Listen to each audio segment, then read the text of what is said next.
Hello प्यारे बच्चे, नमस्कार। मैं आकाश सर, आपका आकाशदीप कोचिंग सेंटर पर हार्दिक स्वागत करता हूं। जैसा कि आप जानते हो कि हमारा नया चैनल है, कृपया चैनल को लाइक, शेयर एंड सब्सक्राइब करना है, साथ ही साथ बेल आइकन को प्रेस करना ना भूलें।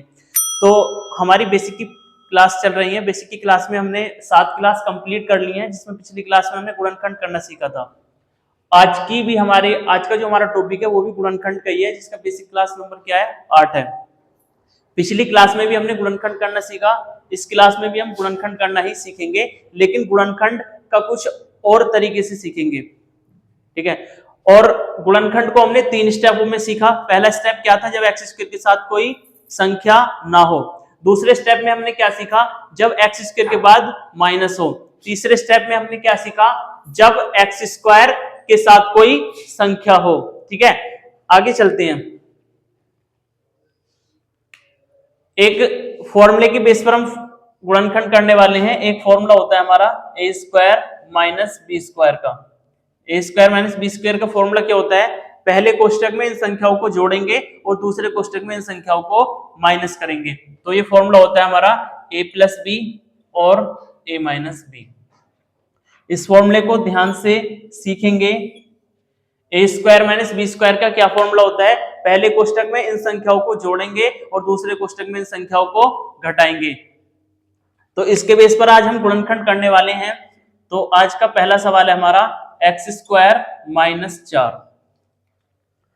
तो देखते हैं, एक्स के ऊपर स्क्वायर है लेकिन 4 के ऊपर स्क्वायर नहीं है।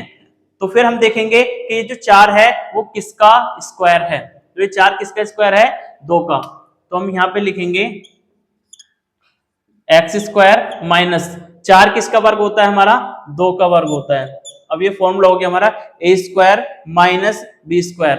तो क्या होता है, एक बार इन संख्याओं को जोड़ेंगे और फिर एक बार इन संख्याओं को घटाएंगे। तो ये हो जाएगा हमारा x प्लस 2 और एक हो जाएगा x माइनस 2। ये हमारा फाइनल आंसर है। कितने आसान गुणनखंड है, आज हम इसी स्टेप में सीखने वाले हैं। दूसरा सवाल है एक्स स्क्वायर माइनस 9। तो एक्स स्क्वायर माइनस 9, एक्स के ऊपर स्क्वायर है लेकिन 9 के ऊपर स्क्वायर नहीं है। तो ये देखेंगे कि 9 किसका स्क्वायर है। तो 9 हमारा किसका स्क्वायर होता है, 3 का स्क्वायर होता है। तो लिखेंगे एक्स स्क्वायर माइनस 3 का स्क्वायर। अब क्या करेंगे, अब एक बार इन संख्याओं को जोड़ेंगे, एक बार इन संख्याओं को घटाएंगे।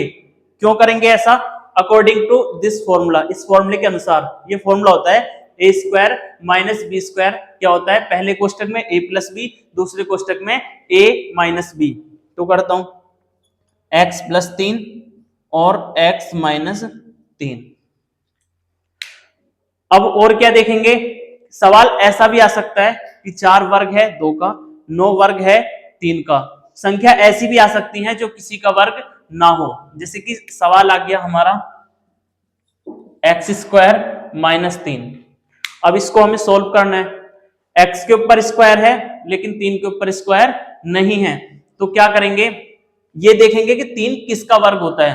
3 किसका वर्ग है, देखो 1 का वर्ग 1 होता है, 2 का वर्ग 4 होता है, लेकिन 3 का वर्ग क्या होता है, 9।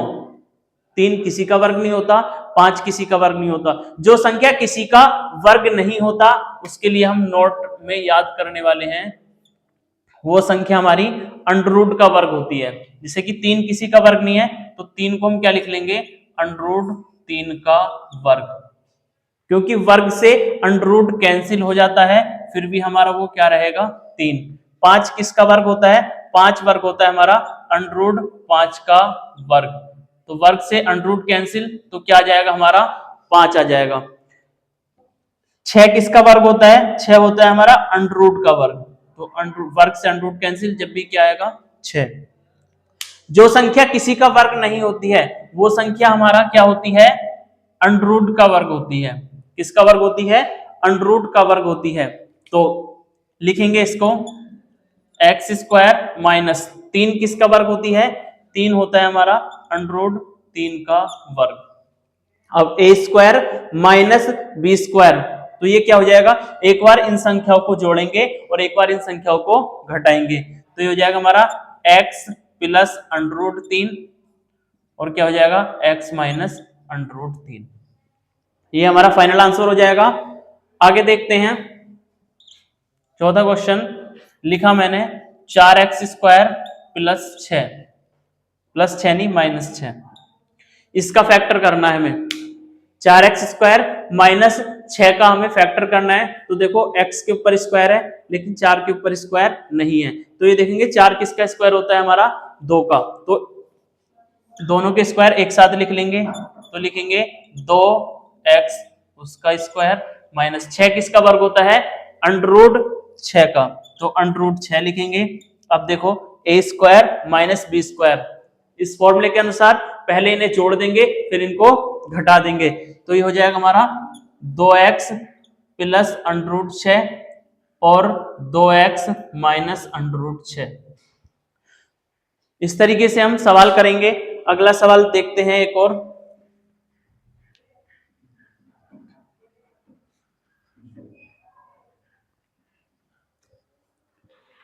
अगला सवाल है एक कक्षा 10 का सवाल है, ये चैप्टर नंबर 2 में दिया गया है जिसका नाम बहुपद है। उसमें एक फैक्टर दे रखा है हमारा कक्षा 10 की मैथ में दे रखा है t² - 15। हमें इसका गुणनखंड करना है, t² - 15 का गुणनखंड करना है। तो देखो t के ऊपर स्क्वायर है लेकिन 15 के ऊपर स्क्वायर नहीं है, तो 15 ये देखेंगे किसका स्क्वायर होता है, 15 किसका स्क्वायर होता है, किसी का स्क्वायर नहीं होता, तो उस पे क्या लिख लेंगे, वो संख्या √ का स्क्वायर होती है। तो लिखेंगे t² - √15 का स्क्वायर। अब ये हो गया हमारा a² - b²। इस फॉर्मूले के अनुसार एक बार इन संख्याओं को जोड़ देंगे, एक बार इन संख्याओं को घटा देंगे, तो हो जाएगा हमारा t + √15 और t - √15। ये किसका सवाल है, कक्षा 10 के मैथ का सवाल है जो कि इसमें गुणनखंड करने के लिए दिया गया था। आगे आते हैं, अगला क्वेश्चन 5x² - 3। हमें इसके फैक्टर करने हैं, तो ये देखेंगे 5 के ऊपर मतलब x के ऊपर स्क्वायर है, 5 के ऊपर स्क्वायर नहीं है, तो 5 किसका वर्ग होता है √5 का, तो लिखेंगे √5 x का वर्ग है, दोनों का एक साथ वर्ग चढ़ा देंगे, -3 किसका वर्ग होता है √3 का वर्ग होता है। अब ये देखो a² - b² क्या होता है, एक बार इसे जोड़ देंगे और एक बार इसको घटा देंगे, तो हो जाएगा √5x + √3 और क्या होएगा √5x - √3। ये हमारा क्या हो जाएगा, फाइनल आंसर हो जाएगा। आगे देखते हैं।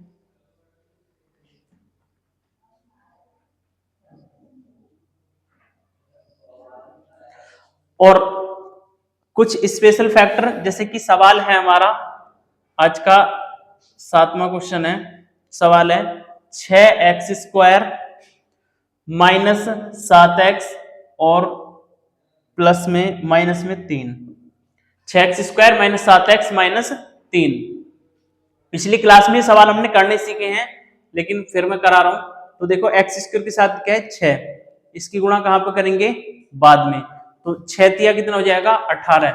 18 क्या करके आना चाहिए हमारा गुणा करके, तो गुणा करके कितना आना चाहिए 18 और माइनस करके कितना आना चाहिए 7, माइनस करके कितना आना चाहिए 7, तो वो हमारी संख्या बैठेगी 9 दूनी 18 और 9 में से 2 गए 7। नीचे वाली संख्याओं में हमेशा क्या लगाएंगे x लगाएंगे, तो यहाँ लिखा मैंने x, यहाँ भी लिखा x और यहाँ भी लिखा x।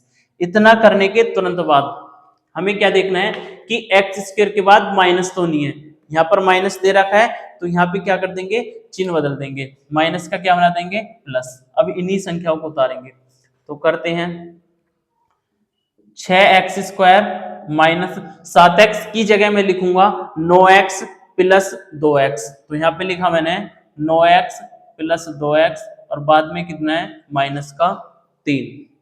अब दो संख्याओं में कॉमन लेना है, दो संख्याओं में क्या लेना है कॉमन।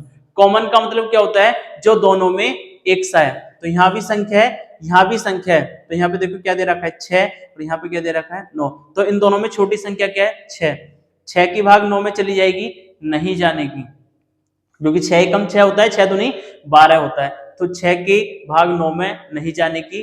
तो उस स्थिति में हम क्या देखेंगे ऐसी कोई संख्या जो इन दोनों को कट कर दे, ऐसी कोई संख्या जो इन दोनों को कट कर दे। जो ऐसी संख्या हमें देखनी है जो हमारी 6 को भी कट कर दे और 9 को भी कट कर दे। तो ऐसी हमारी संख्या है 3। 3 के पहाड़े में 6 भी आता है और 3 के पहाड़े में 9 भी आता है। तो हम 3 लेंगे कॉमन और दोनों में क्या दिखाई दे रहा है, x। x कॉमन लेंगे, बचा क्या, 3 की भाग 6 में देंगे कितना आएगा 2, एक x बाहर चला गया, एक x बचा, माइनस 3 की भाग 9 में देंगे तो कितना आएगा 3 तिया 9, एक x था वो बाहर चला गया, कुछ नहीं बचा, कोष्टक लगाया, उसके बाद क्या है प्लस, तो यहाँ पे लिखेंगे प्लस। इन दोनों में छोटी संख्या क्या है, छोटी संख्या है 2, 2 की भाग 3 में चली जाएगी, नहीं जाने की। तो ऐसी कोई संख्या जो इन दोनों को कट कर दे तो वो संख्या है हमारी 1। कोष्टक लगाएंगे, इस कोष्टक की संख्या यहाँ पर लिखेंगे, तो लिखिए 2x माइनस 3। दोनों कोष्टकों में सेम संख्या है, एक जगह लिख देंगे, बचा क्या 3x प्लस 1, 3x प्लस 1, ये हमारा फाइनल आंसर हो जाएगा। आज के गुणनखंड में स्पेशल क्या था, जब संख्या की भाग ना जाए तो हमें ऐसी संख्या देखनी है जो इन दोनों को कट कर दे, और वो संख्या हमें मिली थी क्या 3, तो हमने 3 को कॉमन ले लिया। स्पेशल आज के सवालों में ये था। आगे एक और सवाल लिखते हैं, उसको देखते हैं। तो 25x² प्लस में 30x और प्लस में हमारा दे रखा है 9। 25x² प्लस 30x और प्लस में 9। तो ये सवाल हमसे क्या कह रहा है, x² के साथ कितना है 25, 25 की गुणा करेंगे बाद में, तो 25 निम्मा कितने होते हैं 225, तो गुणा करके कितना आना चाहिए 225 और प्लस करके कितना आना चाहिए 30।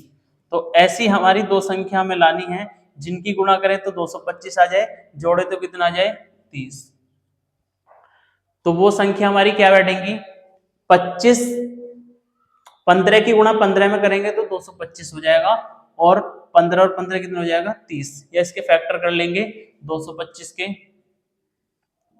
5 आ रहा है बाद में, 5 से कट करते हैं, 5 चौक 20 और 5 निम 45, ठीक है 5 पंजे 25, सॉरी, फिर 5 से कट करेंगे तो 5 निम 45 और फिर 3 तिया 9 और 3 एकम 3। इनसे हमें दो संख्या तैयार करनी है जो जोड़ के कितना बैठा दे 30। तो देखते हैं, 5 पंजे 25, 3 तिया 9, नहीं बैठेंगी, तो ऐसे करके देख लेते हैं, 5 तिया 15 और 3 पंजे 15, तो वो संख्या बैठेंगी 15 और 15, 15 15 कितने होते हैं 30। तो 15 की गुणा 15 में करेंगे तो कितना आएगा 225, और 15 में 15 जोड़ देंगे तो कितना आ जाएगा 30। नीचे वाली संख्याओं में क्या लगाएंगे x और x, यहाँ पर प्लस है, चिन्ह बदलने की कोई जरूरत नहीं है। सेम सवाल उतारते हैं, 25x² और प्लस में 30x की जगह लिखूंगा 15x और प्लस में 15x और प्लस में 9। दो संख्याओं में कॉमन, दो संख्याओं में कॉमन। कॉमन का मतलब जो दोनों में एक सा है, तो दोनों में एक सा क्या दिखाई दे रहा है, देखो यहाँ 25 है, यहाँ 15 है, छोटी संख्या क्या है 15, 15 की भाग 25 में चली जाएगी, नहीं जाने की। ऐसी कोई संख्या जो इन दोनों को काट दे, मतलब दोनों के पहाड़े में आती हो, तो वो है हमारी 5। 5 के पहाड़े में 25 भी आता है, 5 के पहाड़े में 15 भी आता है, तो 5 कॉमन हो जाएगा, और दोनों में एक सा क्या दिखाई दे रहा है x, तो x हमारा कॉमन हो जाएगा। तो 5 की भाग 25 में देंगे तो कितना आएगा 5, 2x है, एक x बाहर चला गया, प्लस 5 की भाग 15 में देंगे, 5 दिया 15, x अकेला था वो बाहर चला गया, प्लस इन दोनों में छोटी संख्या क्या है 9, 9 की भाग 15 में चली जाएगी, नहीं जाने की। ऐसी कोई संख्या जो इन दोनों को कट कर दे तो वो संख्या हमारी बैठेगी 5, तो नहीं बैठेगी, 5 तिया 15, 5 ये नहीं बैठेगी, 3, 3 पंजे 15, 3 तिया 9, तो वो संख्या बैठेगी हमारी 3। तो दोनों कोष्टकों में लिखेंगे ये वाली संख्या 5x प्लस में 3, दोनों कोष्टकों में सेम संख्या है, एक बार लिख देता हूं 5x प्लस में 3, बचा क्या 5x प्लस में 3, ये हमारा फाइनल आंसर है। आंसर चेक करने के लिए हम इन दोनों की आपस में भी गुणा कर सकते हैं। 5x+3 की 5x+3 में गुणा करके अगर हमारा ये आंसर आ जाता है, इसका मतलब हमारा सवाल बिल्कुल सही है, अन्यथा गलत है। तो हमारे गुणनखंड हुए कंप्लीट।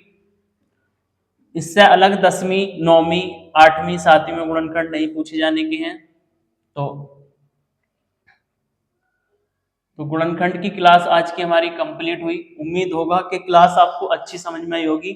तो इसीलिए आज धन्यवाद। क्लास